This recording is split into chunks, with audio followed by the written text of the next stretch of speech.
My name is Ellie, and this video is meant to be an intro and an overview of the what, why, and how of the 333 challenge.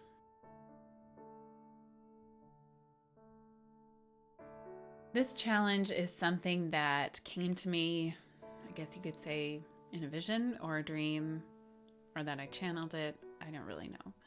But it came to me in a time when I was contemplating who it was that I wanted to be and what was keeping me from being that person. There are a few practices that I adopted recently that have been so supportive for my well-being, but I didn't really feel like I was reaping the full benefits because I wasn't practicing them consistently.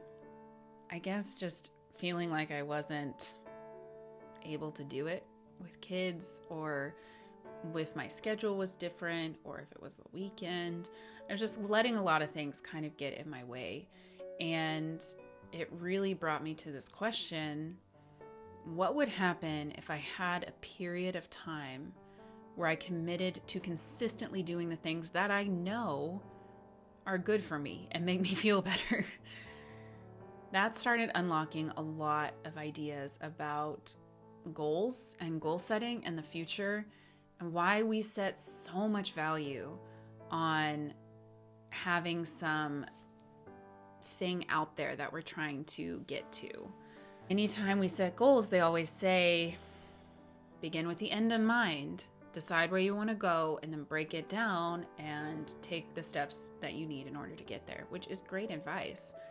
But I do believe that that feeds into this unhealthy obsession in our society with obtaining. Just obtaining in general. We're kind of obsessed with it. And we've kind of done that with our happiness and our well-being, our sense of ease and peace as we go through our life. We have this thing in our heads where I'll feel better when blank, when I have achieved this thing, when I have this status, when I've bought this thing, when I've earned this commission, when I've lost 15 pounds. We're always choosing to delay feeling joy in our daily life until we get to a future state that may or may not happen. Where does the future exist? Can you point to it? How do you even know when you get there? The truth is that the future only ever exists right now, in this very moment, in your own head. I, for one, am tired of outsourcing my joy in my existence to a fantasy. I want to be happy right now. And so what the 333 challenge is 3 pillars with 3 practices that you do daily for 3 months. And that's the 333. That's it. Why 3 months? It's a really wonderful period of time in our cycle of life. It's a full season, and it's long enough that you can't just hermit away and pretend like the rest of the world doesn't exist, kind of like we did in 2020. And we're all like, I'm finally going to accomplish my goals. This is a period of time in a world where you have to be flexible and kind of go with the flow. And it's a long enough period of time that at some point you'll probably be celebrating a holiday or a birthday or have some kind of celebration. You might be traveling at some point. And the goal in all of this chaos, is consistency. And why consistency? Because you are leveling up your life, not your accomplishments. You are leveling up your day-to-day experience of being alive and building self-trust by cultivating consistency. And the only goal is consistency. That is it. The goal is to recommit every morning and say, I am going to do these things because I know they will create within me a sense of well-being. I'm going to prove that I value myself enough to do that. And consistency is the thing that gives you self-trust. And self-trust is your character. That's how you know you can show up for yourself and for anyone else. And it's so hard. But the point isn't to accomplish something. So if you're like, I hope at the end of this 3 months I finish my book, or I lose some weight, or I do this, that, or the other, then you're missing the point, because the point is just to commit to the process, and that's it. I will be chronicling my experience on YouTube as I go through and taking a lot of data points before and at the end and during, just to see what happens. Use yourself as an experiment, and the more data you collect, the more accurate your discoveries can be. If you begin with a goal of accomplishing a single outcome, you're going to miss the gifts of the process. The 3 daily practices should be supportive of each of the 3 aspects of yourself. What we're talking about here is just mind, body, and spirit. Pretty simple. And they should be really simple and small practices, and not something you're already doing. But even like taking your vitamins, or actually flossing your teeth, meditating for 5 or 10 minutes, going for a walk, drinking enough water. Nothing that's super revolutionary, but something that you've been trying to add into your life in a consistent way, and seeing what doing that for a longer period of time would actually give you. Things that you know you can actually incorporate every day, no matter what, no matter where you are, who you're around, what you need to get done, things that you can commit to. Doing a practice like this, a challenge like this, it can be easy to fall into the trap of, oh, I'm just doing this for me. I don't want to be that selfish. But something I've been thinking about a lot recently is that you cannot give to anyone else that which you cannot receive for yourself. And thinking about that in regards to love and unconditional love, where my own self-love has been completely conditional. Only if I look this way, walk this way, talk this way, have these things, accomplish XYZ, am I worthy of love? And the confronting question is, how can I love my own children unconditionally if I cannot even love myself unconditionally? And that is a huge part of this practice. It is like the ultimate self-care. The ultimate self-love is giving yourself the things you know will give you true peace and joy within your own self as you walk through life. For me personally, these are the practices that I am committed to for the next 3 months. For my body, I am committed to intermittent fasting every day. The time period I'm going to do that is between 7 p.m. and 11 a.m. is when I'll be fasting. If I need to, like if I know we're going to be going out on a date or something, I can shift that in any direction, but that'll be a daily practice. Following my meal plan, I've always been pretty healthy eater, but I do tend to make less great choices if I don't have a plan. And having a plan also takes away a mental load of trying to decide what to make for dinner. I know that if I'm following my meal plan and I'm intermittent fasting, that's going to take care of most of that. The third thing for my body is a commitment to a daily movement practice. I am not considering that working out, but any intentional movement that's longer than 15 minutes. So that could be walking or stretching or lifting, or doing an hour-and-a-half yoga class. So all of that counts. It's just daily intentional movement. For my mind, I am committed to daily reading, which might be a goal for a lot of people. It is very funny how I know a lot of moms struggle with this that I've talked to, just feeling how you're wasting time if you're sitting down and reading a book when you could be doing so many other things that are quote unquote productive. So I am putting audiobooks in there, which is like the only form of book that I tend to currently consume, really. For my mind, I'm also committed to what I call media intermittent fasting. So in the same time period that I am going to be not eating, I am also not going to be consuming social media. And I consider social media anything you can scroll through. And some of these things can be very sneaky, like online shopping. I would consider also social media because it has a very similar effect in your brain. So from 7 p.m. to 11 a.m., nothing, no apps, no websites, nothing that I can continuously scroll through. The third thing I'm doing for my mind is I am posting these daily videos on YouTube because that is terrifying for me, and that is a big mental practice. Learning something new. I've never made videos or edited videos or done any of the things required to put this video on here. So if you're watching it, like, I had to figure out a lot in order to make it happen.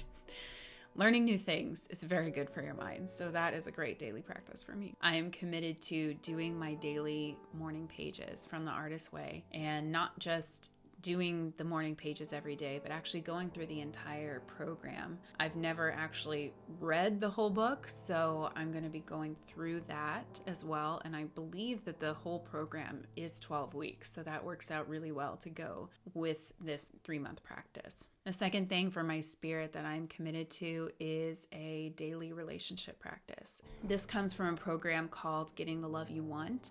We did a workshop a few months ago where we learned a dialogue that really helps give a safe space to talk about anything. I'll admit that at first I was like, okay, this is a little ridiculous. We're like using this script to talk to each other. We've been married for 10 years, but really does help provide safety for each other, to give encouragements, to talk about frustrations, to just kind of like, you know, like when you clean off the counter at the end of the day and you feel like, all right, we're ready for the next day. It's kind of like that. Committing to that daily relationship practice, it's very quick. It only takes, maybe 5 to 10 minutes. Will be a huge thing for our relationship, for our family, and for my spirit. The last thing is, like I mentioned before, really contemplating and meditating on unconditional love. And so I have a short 5 to 10 minute meditation that I'm going to be doing every morning, in addition to my morning pages. So those are my 9 practices that support those 3 pillars. And those are the things that I'm committed to do every day for the next 3 months. So why now? I am beginning this today, March 29th, 2023, which is admittedly a completely arbitrary day to start anything. It's a Wednesday. Nobody starts things on a Wednesday. But that's the point. You could start this anytime. Start this today. Start this tomorrow, whenever you're watching this. Pick whatever feels right and resonant to you. You could start on a full moon and follow the cycles that way, or start on a solstice or an equinox and follow the entire season, or start at the beginning of a month. April 1st is in a few days. You could start then, or pick whatever month you're in. If your birthday, even if it's in a different month, is coming up, that's always kind of a magical time to start things. And that's kind of what I'm doing, because today's the 29th. My birthday is June 29th, exactly 3 months from today. I am 33 years old. So this is the last 3 months of my 33rd year. So for me personally, that adds another layer of meaning to the 333 challenge, but that's kind of specific to me. So why 333? The number 3 has significance for many reasons. Pythagoras considered the number 3 as a perfect number, the number of harmony, balance, wisdom, understanding. It was also the number of time, past, present, future, birth, life, death, beginning, middle, end. It was the number of the divine. It represents the Holy Trinity, incarnation, and it is the most balanced number. But according to numerology and astrology experts, any series of repeating numbers is sometimes referred to as angel numbers. It could be a message from your higher self or a higher power, if you believe in that sort of thing. But in numerology, the number 3 represents self-expression, communication, creativity, and optimism. Seeing this number as a nudge from the universe to see which parts of your life are currently being neglected, and a call to action to get them back on track, which seems very appropriate to the whole thing. There's also some things going on in the collective, some things going on in the stars astrologically that are very supportive to doing a practice like this right now. I was only slightly aware of some of this, but some good friends brought this to my attention, and I think it's so cool and totally makes sense. Pluto entered Aquarius on March 23rd.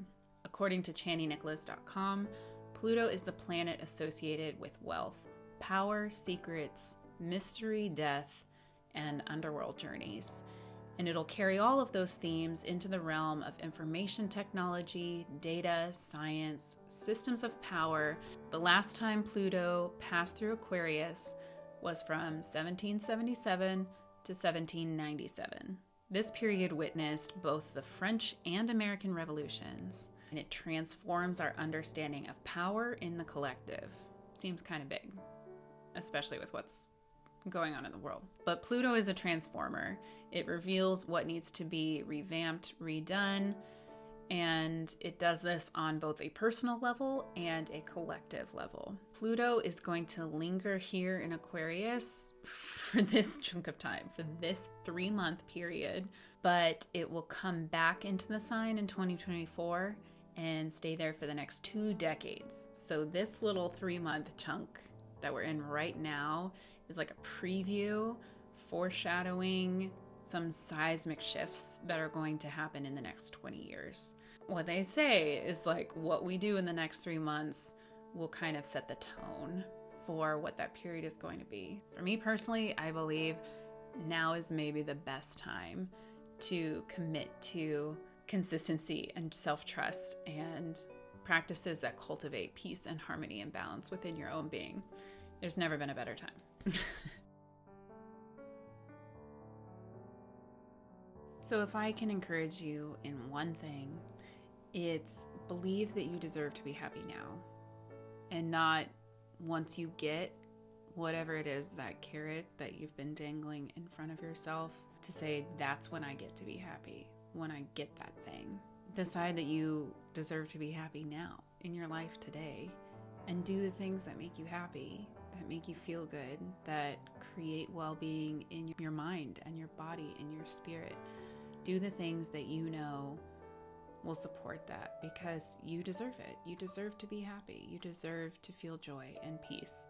None of us have time to wait, really. We just don't have time to wait until we get that thing, because odds are it's not going to bring you the joy, because wherever you go, there you are.